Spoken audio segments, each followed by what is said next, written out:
One of the emails I got was from somebody who, their teacher, they're in a science class at, I presume, a high school somewhere. I haven't discussed ages or anything. And their science teacher explained evolution in a way that was very difficult for them to understand, or not really understand. It was very difficult for them to buy into. And when they, assuming their explanation of what their science teacher said is correct, I can completely understand, because the implication was that adaptive traits are something that is almost consciously or a willed act. Yeah. Essentially, the idea that whales evolved from some form of land mammal was portrayed by the teacher as there were these wolf-like creatures who spent so much time in the water that they gradually adapted to the water and then became whales, which is only true in a very, very vague and simplistic sense. It's not like they said, "Oh, I really like the water. I'm going to make sure that I, grow a tail or lose some of this hair, make it easier." It's evolution is simply change over time, and there's no direction, there's no end goal, there's no conscious motivation or will to become something else. Change happens, and those entities that are best adapted because of the change for the environment that they're living in at the time are actually the ones that are worst are selected against. And those that have the more beneficial traits reap the rewards of this. Mm-hmm. Now, but how does a wolf-like thing turn into a whale? Lots and lots and lots of time. That's the part that we're really bad about grasping, are these vast expanses of time, vast expanses of distance, etc. But this conversation got sidetracked because she kept wanting to make appeals to the Bible and Jesus and why she believes what she believes. And I said, it's fine that you believe this stuff. And she's like, well, I wouldn't think anybody would be able to make up this stuff about Jesus because somebody who was there would have said something.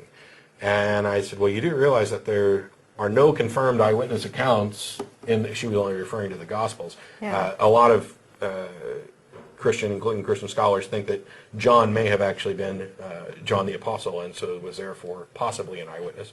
But there's no confirmed eyewitness accounts in any of them. And she's like, well, what do you mean? Matthew was a disciple, and clearly he was an eyewitness. The book of Matthew wasn't written by Matthew. We don't know who, well, I can't say it wasn't written by. There's no good reason to think it was, and there are plenty of good reasons to think that it wasn't. The book is actually anonymous. We don't have any of the early, oh, by the way, I'll just save us time. This is a Bible, the NIV. Don't have to listen to an atheist. If you have a decent Bible that has extra information besides just, the red letter stuff, the NIV happens to contain a little discussion about the Synoptic Gospel. But Matthew, right here, really, this is the introductory page before the book actually starts. On the authorship, it says, although the first Gospel is anonymous, the early church fathers were unanimous in holding that Matthew, one of the 12 apostles, was its author. However, the results of modern critical studies, in particular those that stress Matthew's alleged dependence on Mark for a substantial part of his gospel, have caused some biblical scholars to abandon Matthean authorship. Why, they ask, would Matthew, an eyewitness to the events of the Lord's life, depend so heavily on Mark's account? The best answer seems to be that he agreed with it and wanted to show that the apostolic testimony to Christ was not divided.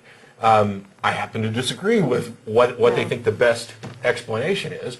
When you have word-for-word copying between the Gospels, I don't think the best explanation is, he got it right, so I'll just copy his stuff.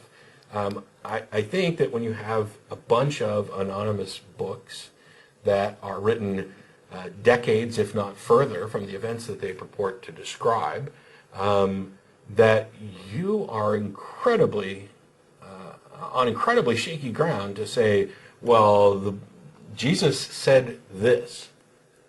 Okay, first of all, outside of the Bible, there's no confirmable evidence that there was a Jesus. I'm not claiming that there wasn't. I'm just saying that all those neat little events from his life aren't recorded anywhere other than the Bible by any contemporaries. I mean, sure, a century or so later, somebody would say, oh, this happened. But I mean, where's the account of the birth the crucifixion, the trial, the healing, the walking on water, the speaking to crowds, the various miracle accounts. Where's the extra biblical account of Matthew's claims that Herod killed all the firstborns? Where's the extra biblical account of the zombies during the day of crucifixion that rose up and walked into Jerusalem? That's kind of something you'd think somebody would report. If a bunch of dead people climbed up out of their graves and marched into town, boy, it's odd that that's not there. Yeah. And when you add all this together, at a minimum, no matter whether you're a Christian or not, at a minimum you have to admit, if you're honest, that this is not a book that you should dogmatically assert as true. At a minimum, you have to go that far. And if you don't, I don't know what to say. She was of the opinion that, hey, Matthew, Mark, Luke, and John were written by Matthew, Mark, Luke, and John. Well, how convenient that most Christians seem to have that kind of perception, despite the fact that in most Bibles, and a casual search on who wrote the Bible will demonstrate that there's a lot more questions than answers. The problem is that if the churches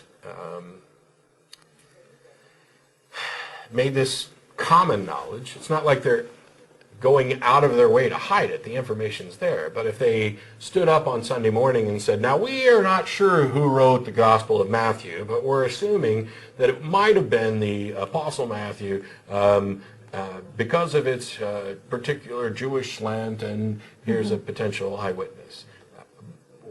People in the pews would go, huh?